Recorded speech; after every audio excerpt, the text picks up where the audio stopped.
Channel में आपका स्वागत है। आइए शुरू करते हैं और देख लेते हैं कि आज के इस वीडियो में विद्यार्थी जीवन से संबंधित कौन-कौन सी सूचना है। तो वीडियो को जल्दी से लाइक कर दें, शेयर कर दें और जिन छात्रों ने चैनल को सब्सक्राइब न किया हो तो जल्दी से सब्सक्राइब कर लें ताकि आप लोगों को भी इसी प्रकार की ऑथेंटिक अपडेट्स सबसे पहले मिलती रहे। आगे बढ़ने से पहले एक सूचना उन विद्यार्थियों के लिए जो विद्यार्थी यूपीपीएससी या बीपीएससी की तैयारी कर रहे हैं। वे सभी अभ्यर्थी फिजिक्स वाला के इस बेहतरीन प्लेटफॉर्म पर आकर के अपनी तैयारी पूरी कर सकते हैं। यहाँ पर सक्षम 2 के नाम से एक फाउंडेशन कोर्स शुरू हुआ है जिसमें भारत के सर्वश्रेष्ठ शिक्षक आप लोगों को पढ़ाएंगे, मार्गदर्शन देंगे। पिछले वर्षों के प्रश्न पत्रों का विश्लेषण किया जाएगा। प्रीलिम्स और मेंस की टेस्ट सीरीज होगी, बाइलिंगुअल आपकी पढ़ाई होगी, लाइव क्लासेस भी चलेंगी और रिकॉर्डेड वीडियोस भी रहेंगी।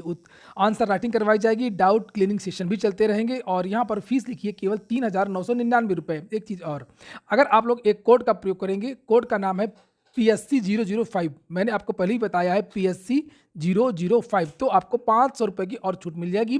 यानी कि यही कोर्स आपको केवल 3499 रुपये में मिल जाएगी। फ्री PDF मिलेगी, क्लास के नोट्स मिलेंगे। पहले के 3 दिन की जो क्लासेस हैं वो बिल्कुल फ्री हैं। ऐप की लिंक मैंने डिस्क्रिप्शन बॉक्स में दे दिया है। सारी की सारी क्लासेस और पूरा का पूरा जो स्टडी मटेरियल है वो आपको ऐप पर ही मिलेगा।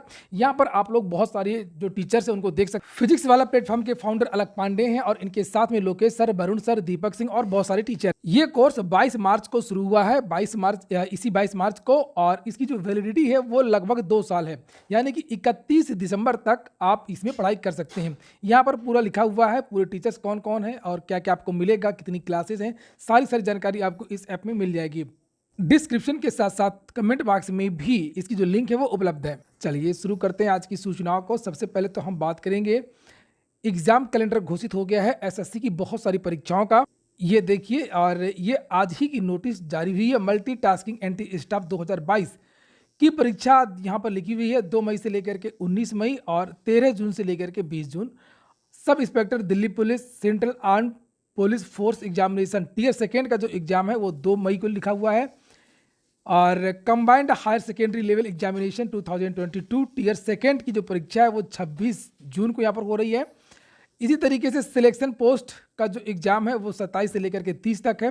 CGL टियर 1 का जो एग्जाम है वो 14 जुलाई से शुरू हो रहे हैं, 27 जुलाई तक चलेंगे। तो ये नई नोटिस जारी कर दी है काफ़ी पहले से ही।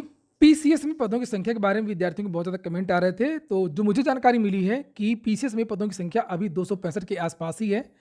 अभी बहुत ज़्यादा पद नहीं बढ़े हैं, लेकिन पद अवश्य बढ़ेंगे और इस विवाद में न पड़िए। कम से कम 100 पद अभी और बढ़ेंगे। पदों की संख्या 350 के ऊपर जानी तय है। और वहीं पर जो समकक्षता विवाद है, अधियाचन वापस कर दिया गया है। इस पर मत जाइए, मामला अधियाचन वापस का बिल्कुल भी नहीं है। इसके बारे में मैंने कल ही जानकारी दिया था आप लोगों को। और मामला है एक कमेटी जो बनाई गई थी समकक्ष अर्हता को लेकर के। समकक्षता का जो मामला है वो केवल और केवल यूपीपीएससी की भर्तियों के लिए ही नहीं है। उत्तर प्रदेश की जितनी भी भर्तियां हैं, जिन जिन आयोगों से होती हैं और जहां जहां पर भी समकक्ष शब्द लगा हुआ है, सब जगह ये लागू होगा। हाईकोर्ट के एक आदेश आया था लगभग 1.5 साल पहले कि जो भी विज्ञापन आए तो उसमें समकक्षता को स्पष्ट किया जाए।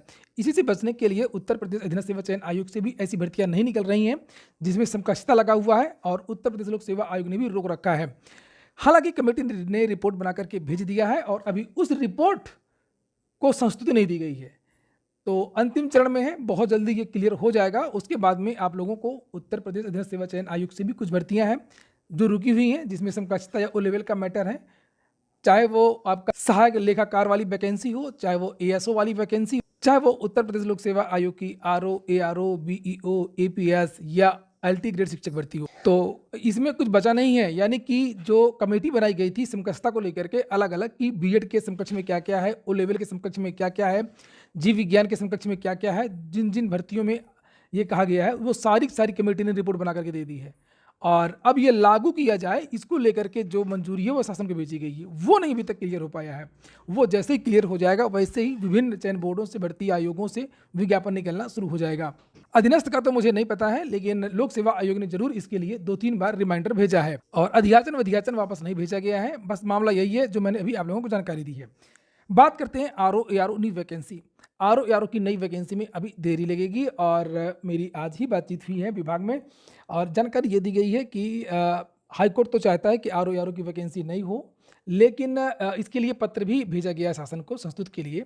लेकिन शासन से अगर मंजूरी मिल भी जाएगी, और मंजूरी तो मिल ही जाएगी, तब पर भी इसका विज्ञापन अभी नहीं निकलेगा, क्योंकि अभी ये जो भर्ती प्रक्रिया चल रही है, एक ग्रुप सी, ग्रुप डी और स्टेनो इत्यादि की। अभी थोड़ी देर पहले की जानकारी है कि अ, हाई कोर्ट ने ग्रुप सी की जो टाइपिंग है वो लगातार हो रही है और ग्रुप डी की परीक्षा की तारीख भी घोषित कर दी गई थी। और अभी थोड़ी देर पहले हाई कोर्ट की जो भर्ती है ग्रुप डी की एडमिट कार्ड, ये देखिए, ये यहाँ पर लिखा हुआ है admit card for stage second exam of group D post.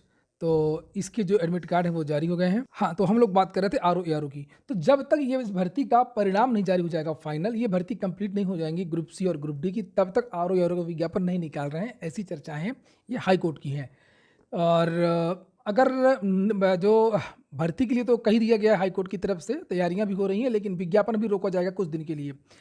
इसलिए आरओ एआरओ का जो विज्ञापन है वो अब जो संभावना है इसकी कि सितंबर या अक्टूबर के महीने में ही जारी हो सकता है। तो इसके लिए आप लोगों को थोड़ा सा इंतजार करना होगा। जैसे ये भर्ती कंप्लीट, वैसे ही आपकी नई भर्ती का विज्ञापन। ये हो गया आज का वीडियो। पूरा वीडियो सुनने के लिए बहुत बहुत धन्यवाद।